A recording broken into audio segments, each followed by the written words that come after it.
What is up, everybody? The Washington Wizards, it's their third collapse in the fourth quarter in a row, losing to the Toronto Raptors in Toronto, 111 to 107. So we're going to talk about how do we lose this game? We're going to look at the performances of the starters and the second unit. And as we always do, we're going to look at comments and chop it up with you guys at the end. So tune in to Locked On Wizards next.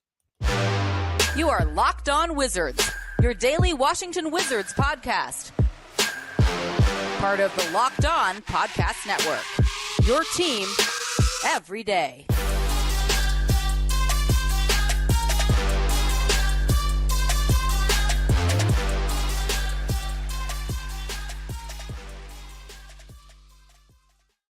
What is good, everybody? I know it ain't too much good, but definitely appreciate you guys rocking with us tonight. It's your boy Brandon Scott again with my guy, the real Ed Oliver. And appreciate you guys for making Locked On Wizards your first listen every single day. We are free and available wherever you get your podcasts and on YouTube.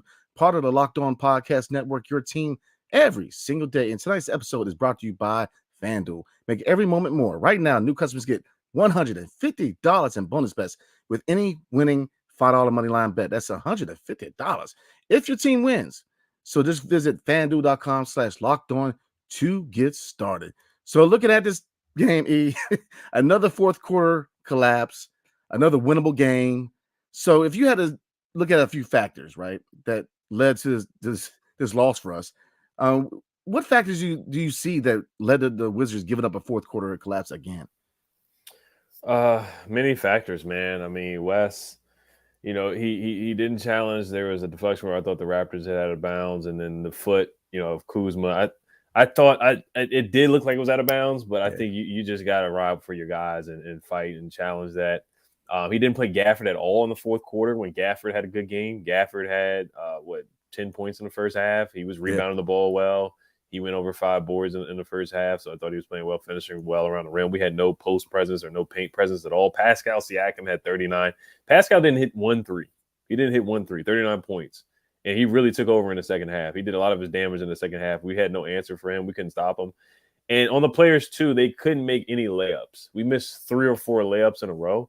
Yeah. Towards the end of the game, yes, they were tough layups. Jordan Poole missed a floater. He missed a layup. Tyus Jones missed a layup going to the basket. Denny tried ISO ball, trying a one-on-one ball. He tried it twice. Got fouled on one play. The second play, we just weren't able to score.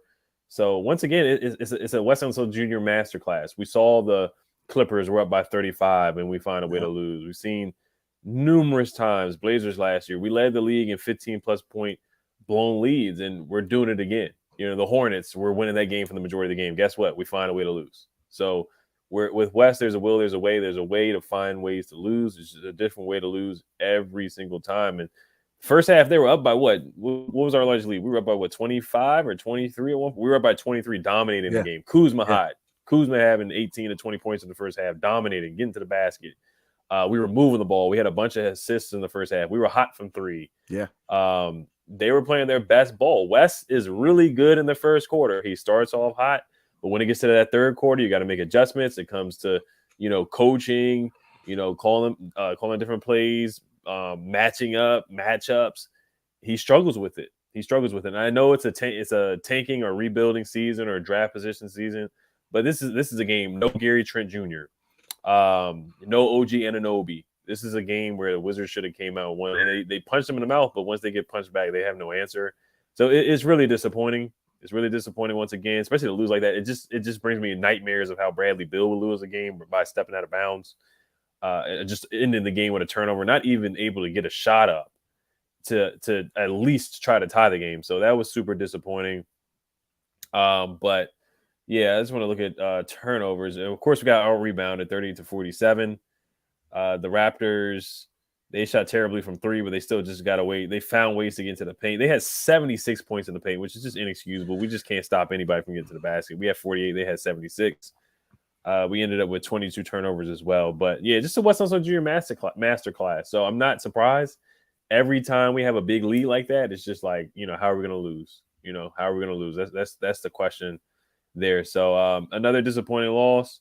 The positives, we'll talk about Bilal later, but I thought he played well. I thought there were some good things from Bilal and some other guys, but for the main part, it's just another disappointing loss for the Wizards. They're 2-8 now in a game that they certainly should have won. Yeah. I mean, they looked good in the first half, man. They shot what 60% from three. I mean, the ball move was fluid. You saw good passing, you saw effort on the defensive end, you saw people get into the passing lanes, and then again, the other team makes adjustments, and Western still just sits there and does the same thing. You make adjustments whether you down or up, man. You make adjustments because you always anticipate that the other team is going to make those adjustments. So you base that off of that. Just to be like, oh, well, no, we're good, man. I'm just going to roll with whatever I'm doing. No, again, the fourth quarter collapse, man. I mean, it's the same script, man. I tell you, it's a sitcom, man. You already know what's going to happen every episode. I mean, it's abysmal. We are probably the worst rebounding team I've ever seen in DC. And I've been watching this team since C-Web was around, man. I mean, we're the worst rebounding team I've ever seen the Wizards field, man. How many times do they get second chance points and get offensive rebounds? We are abysmal, and we can't guard the paint. Everybody on the team, Siaka made his money in the paint. I mean, he made his money in the paint, including that last shot that put him up. Why is Bilal on him, man? I would have put Kuz on him. I would have put some size on him because you knew what he's going to do. He's going to go into the paint and try. I'm just saying. It's hard to watch because, look, I'm just going to kind of put this to rest now. I get it. We're in a rebuild. You still try. You still try. That's the culture part. You just don't stink it up and say, I don't care, man. I'm just going to go out here and stink it up because why should I buy tickets to go watch you play ball? You gotta care. I mean, you have to care. Yeah, we're in a rebuild, but you try. That is the culture. You try. You build a winning culture. It starts with effort. They're not doing that. It's this Hollywood style, I mean, let's look at the starters real quick. Like you said, Kuz was a man in the mission. 34 points, 14 for 25. We know how he rose with efficiency, but he was doing his thing as far as scoring tonight.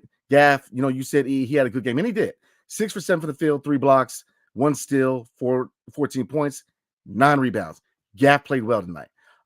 Denny, I had an all right game on the 4 turnovers. I mean, turnovers wasn't just on him. I mean, if you look at the starting unit, 4 turnovers for Jordan Poole, 4 turnovers for Denny, 6 from Kuzma.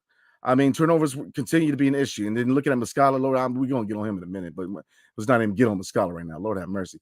It's just, Tyus Jones looked decent, 8 assists. I mean, the starting unit looked good in the first half, but then it's just, the coaching is just, I'm running out of excuses for Wes Unseld Jr. I don't know what else to say, man. I mean, it's just the lack of calling. It's abysmal. I mean, this is the 3rd time in a row, that we had the game won. I mean, the Charlotte game, we were up by 10 at 7 minutes in the 4th, man. I mean, the same thing with this game. I mean, we had a chance against the Nets. I just don't get it. I mean, rebounding and paint defense is going to be an issue all season long. So just go ahead and buckle up because that's going to be an issue all year long. Every team rebounds at a high level with us. I mean, look, if you're struggling, play the Wizards. You good to go. You're going to have a career night. I mean, let's be real. You let Mark Williams come up in your house and get 20-plus rebounds, man. I mean, it's abysmal. This is the worst rebounding team I've ever seen in DC. It's hard to watch. So, yeah, I mean, that's my take at it, man. It's just another collapse in the 4th quarter, and people use excuses rebuild. You still try. You still put effort. I mean, don't stop messing with our minds, man. I mean, if you're just going to go into the 4th quarter with lead and give it up, man, let's get blown out in the 3rd. And we just know how this is going to end. Like, it's tough to watch you have that effort for 3 quarters because, look, if NBA games were 3 quarters, we're an NBA championship contending team. I mean, it's just they have to finish the game. It's how you finish. So that's where I'm at. It's another hard loss, man. And it's a multiple reasons, but we're terrible at rebounding. We give teams opportunities time and time again to score. I mean, that's where I'm at, man. Yeah. In the last 5 minutes and 47 seconds against the Raptors, the Wizards scored 0 points. They were 0 for 7. They had 4 turnovers and 16 points allowed. So it's just inexcusable. We basically got shut down. We weren't able to score, no adjustments.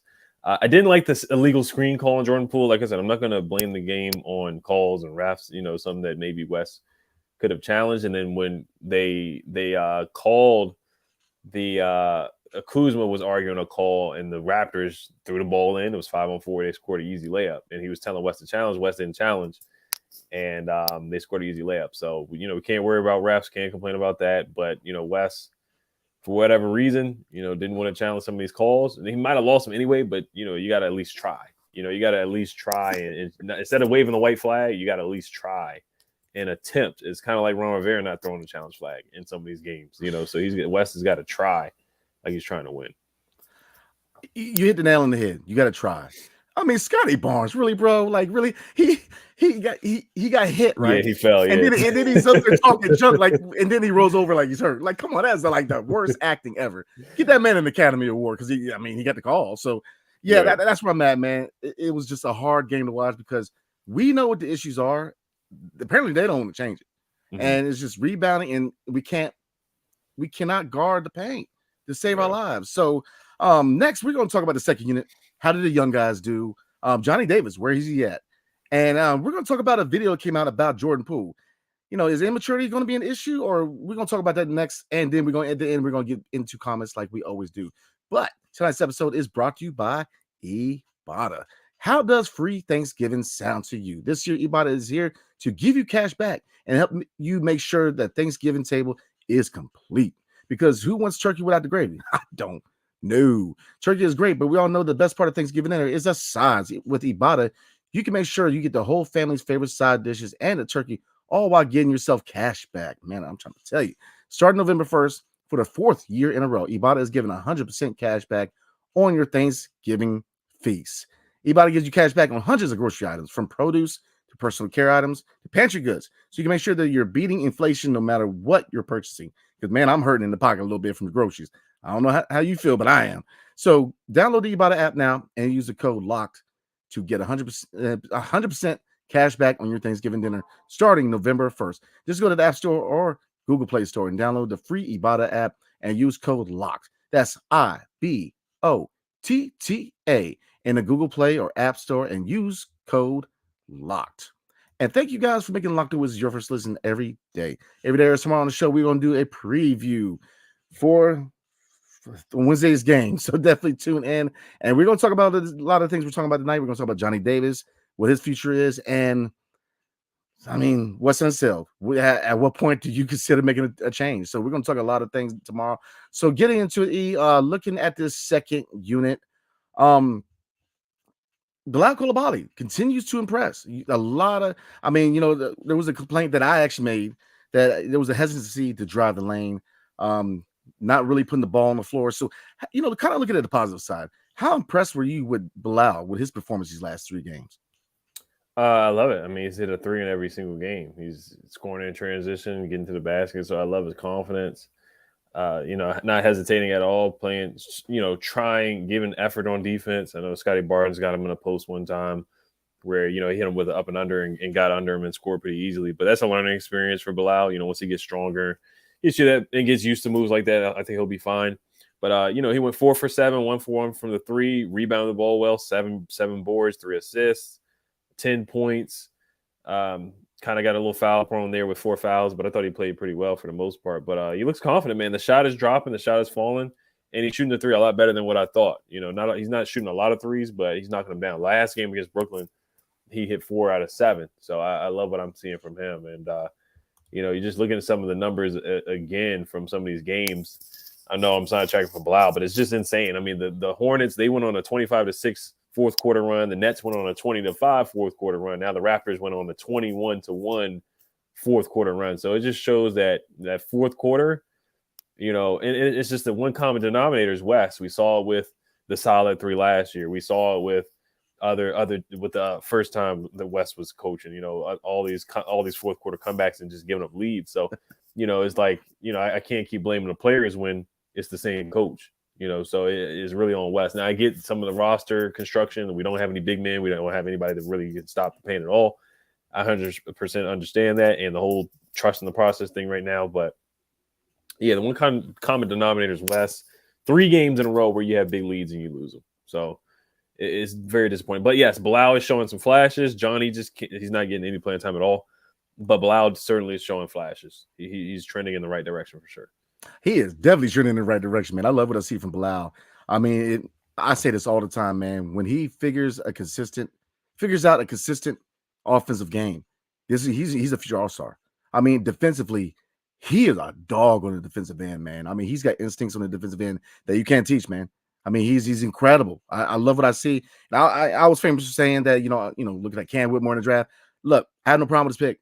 this was the right pick. It really was, because he is definitely panning out. This is a really, really good pick for the Wizards. Johnny Davis, where you at? I mean, again, no playing time, DNP.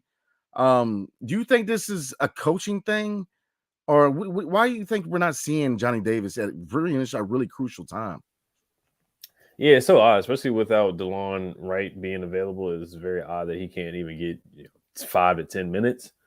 It's just very odd. I mean, Muscala got 7 minutes. It's like, I feel like Johnny can get 7 minutes if Muscala can come and get 7. And Muscala, he played with some effort. He wasn't bad tonight, but he's not providing much resistance in the paint at all. But yeah, you just feel like Johnny, who was the 10th pick of the draft, and I get it, Will Dawkins didn't draft him, Schlenk or Michael Winger didn't draft him. So they really are not tied to him. They're not really focusing on developing at this point. I thought they were going to try to get him some playing time, but they really are not invested in him at all because they didn't draft him. Of course, if the previous regime didn't get fired, then I think Johnny would be playing. But since you got a whole new staff, they're not entitled. They're not giving him any entitlement at all. And I did want to see him get a chance to develop and grow, but that may not happen until after the trade deadline. And honestly, he might not even be here after the trade deadline. He doesn't have any trade value, but he might be attached to a player and get traded. I think his trajectory, honestly, unfortunately, is starting to look like Jerome Robinson, who was traded here. He was a lottery pick, and he got attached to a player, and ended up getting traded to the Wizards. And after that, he hasn't really done much in the league at all, if he's even in the league. So I feel like for defensive purposes, maybe he can come in and get some playing time. I think they could have used him a little bit defensively to get some stops. But he right now it doesn't look like he's going to get any playing time any soon, especially when it's not a blowout. Yeah, it's interesting, man. We talked about the past regime.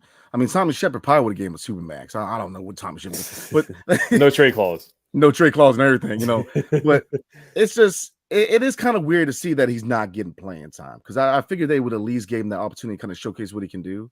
Because you see glimpses with Johnny Davis, but it's interesting that he doesn't get much playing time. Because like I said, looking at the last couple of seasons, West does kind of stick with his guys. He was a big Anthony Gill guy. We saw Anthony Gill play over people like Denny.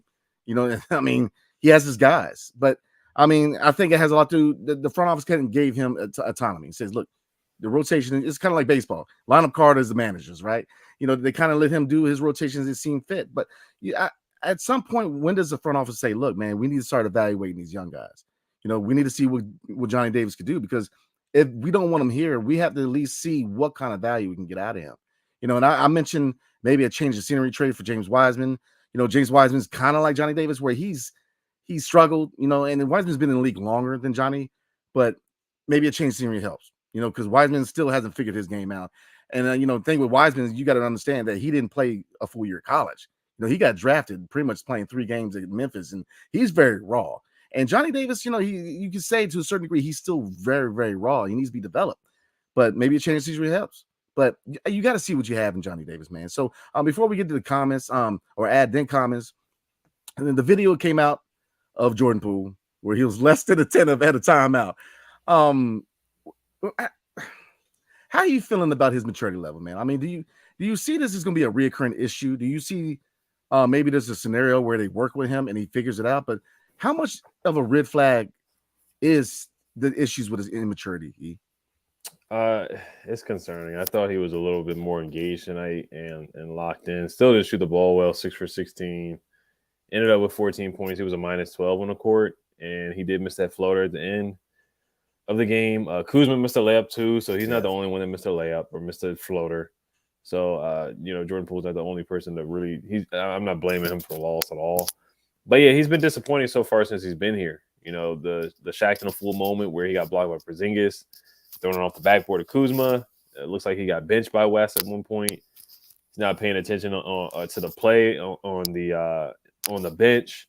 And it was overtime on Twitter. Somebody recorded it on TikTok. They put it out. They showed a clip where Shemet was like, hey, pay attention, telling Jordan Poole to pay attention to the clipboard to Wes Unseld Jr. Then Eugene tells Jordan Poole to pay attention to the clipboard and pay attention to the play. Him and Ryan Rollins are talking back and forth, and the buzzer sounds because the timeout is over. And then Jordan Poole looks back at the play. He probably didn't really see what the play was. and he just goes on. So, we've seen some antics. We've seen him go back and forth with Warriors guys. We've seen him go back and forth with a Hall of Famer and Steph Curry. We saw the whole Jordan Poole thing in the practice.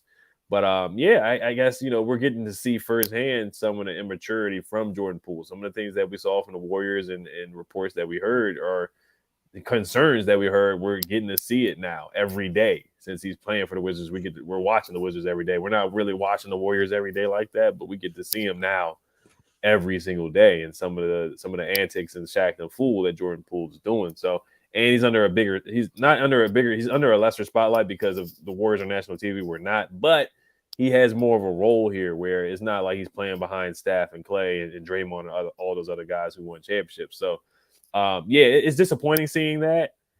And I'm rooting for Jordan Poole, but he's starting to run out of chances, honestly. He really is. He's starting to run out because I want to see him play well. But when you're not playing well and you're not listening on the sidelines, it's just like it's a double.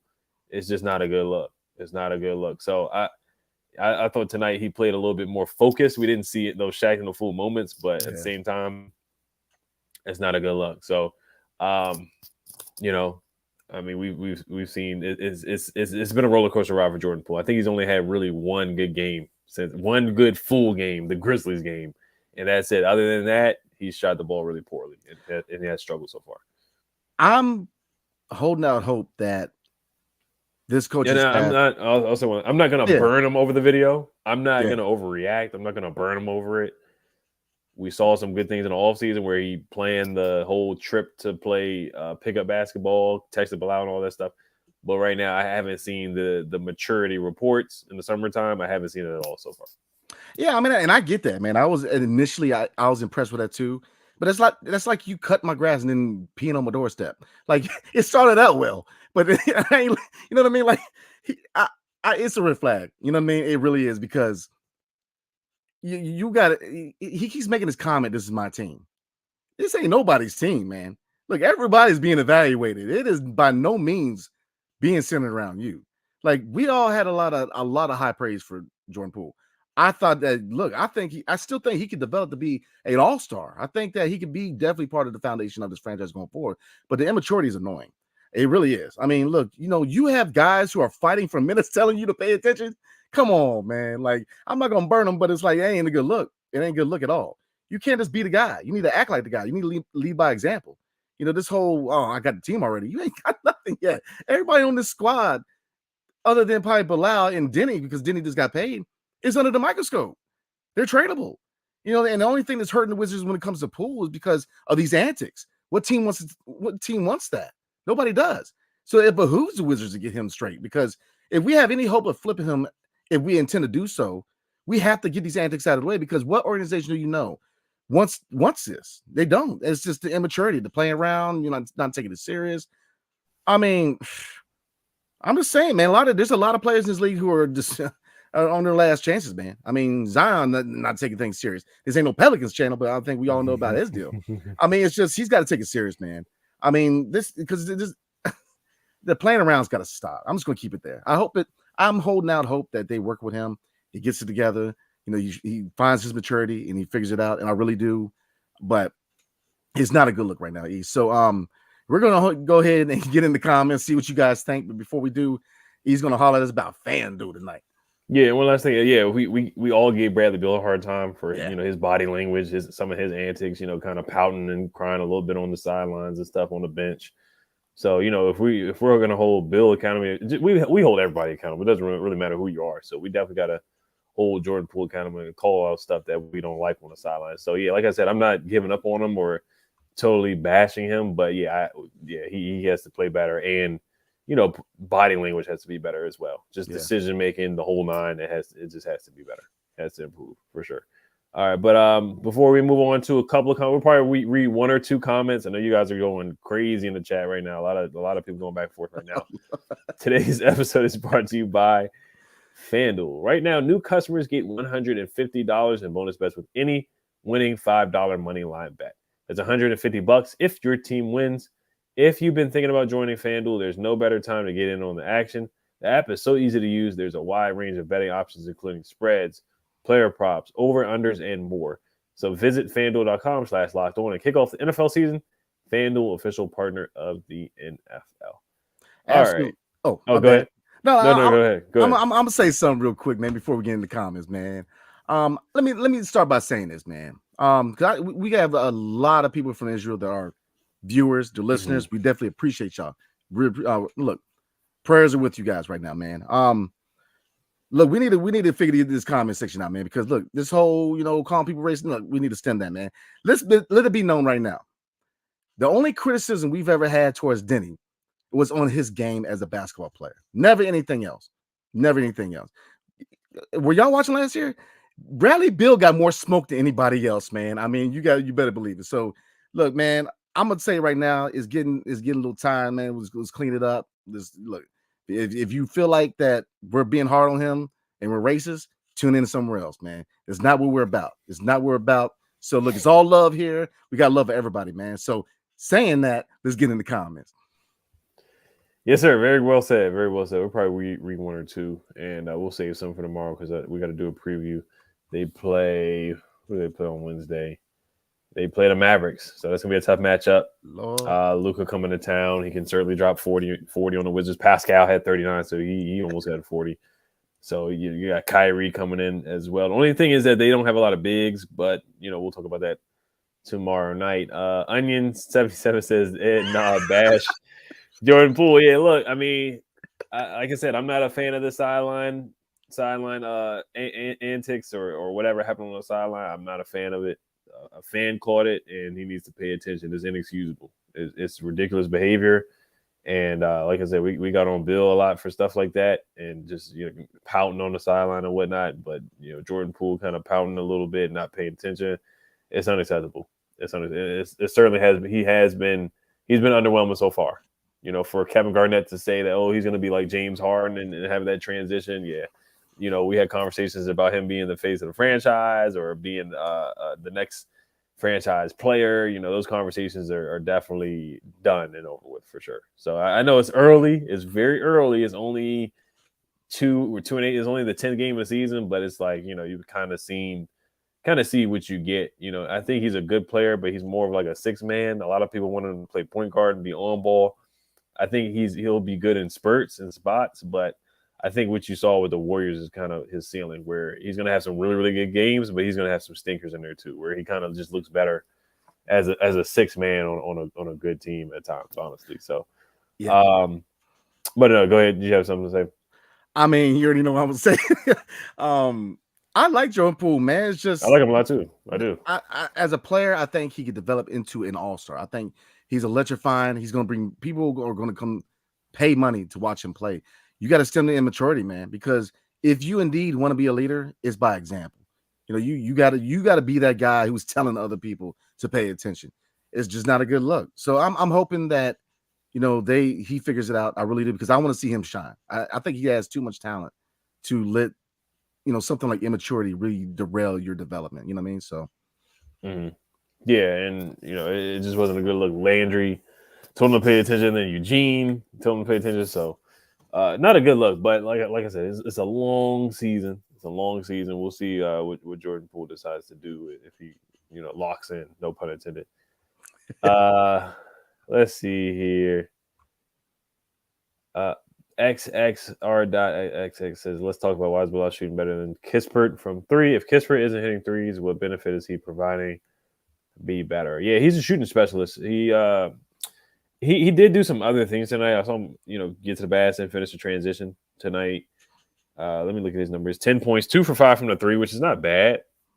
10 points, 3 assists, 2 boards, 3 for 7 from the field, 24 minutes tonight. So he didn't have a bad game. We've seen games where, shooting specialists like Bertans where he go 0 for 6 and 0 for 8, and they would go 0 for the whole game. So I thought he was fine. Yes, he's been inconsistent, doesn't play defense well. They didn't draft him to play defense. So he is kind of a one-dimensional player, basically a specialist, but he does move well. He cuts to the basket well. He finishes around the rim well.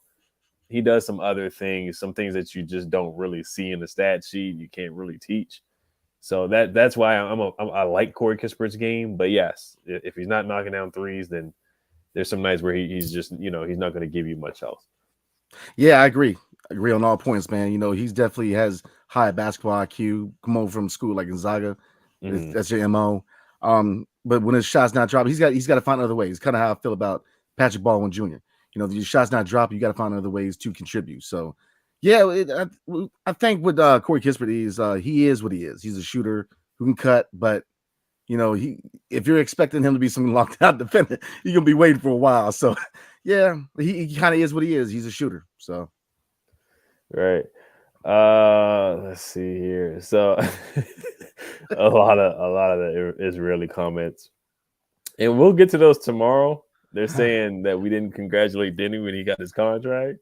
We certainly did, and I'll pull up the episode myself. We certainly did. We said we're happy for the young man. We're happy that he got paid, that he got his money. I'm happy for everybody that got paid. I'm happy when Gaffer got his contract. I'm happy when everybody got their contract. So we never said that we never wanted him to get paid. We just said it was a little too early. Like we said the same thing about Johnny Davis getting his contract picked up, his third or fourth year option. Wes Unseld Jr. getting his option picked up. I thought that was just early. I just wanted to see a little bit more. But hey, you guys listen to what you want to listen and hear what you want to hear and go with your agenda. So some people said to ban some people in the chat. We may have to start doing that. We may have to start banning some people in the chat, putting some people in timeout. We're going to have to start doing that. Yeah, man. I mean, look, it's all love with Denny, man. I'm a believer in Denny Alvia, man. I think he's going to be a great player in this league. Any criticism on the show for anybody has always been based on their job title, which is basketball player. Unseld is coaching. We've got smoke for Tommy Shepard. We've gone all the way to the top. I mean, you know what I mean? We criticize because that's our job, but nothing has ever been about anything but basketball, man. So, yeah, I mean, but looking at real quick before we roll, man, Bilal shooting better than Kispert. Bilal's impressed me, bro. Like his shooting's impressed me. He's starting to drive with more confidence. It's gonna be scary in the next 3 to 4 years, man. Depending on how we do in the draft, they build it right. This is gonna be a scary team because the high upside with Denny and Bilal, as far as their defense, number one, but their ability to play on offense, man. And their offense game is getting better, both of them. So it's gonna be scary. Yeah, Deshaun said Denny ice on the clutch. What was thinking?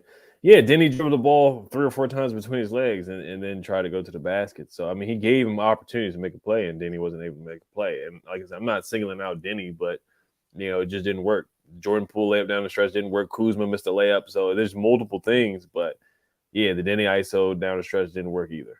And that's something that they got to work on down the stretch. So, but yeah, we're gonna some of these comments. Yeah, we definitely got to ban some of you guys that are in here for sure. But we're gonna wrap it up. We thank you guys for listening and making Locked On Wizards your first listen every day. We are free and available wherever you guys get podcasts. Thank you guys for rocking with us. Win, lose, or draw. It's gonna be a very, very long season. Another Wes Unseld Jr. masterclass of blowing a 15+ or 20+ lead. I mean, it's just incredible. It really is. But all right, you guys, thank you guys for listening once again. Hail to the Wizards. Peace.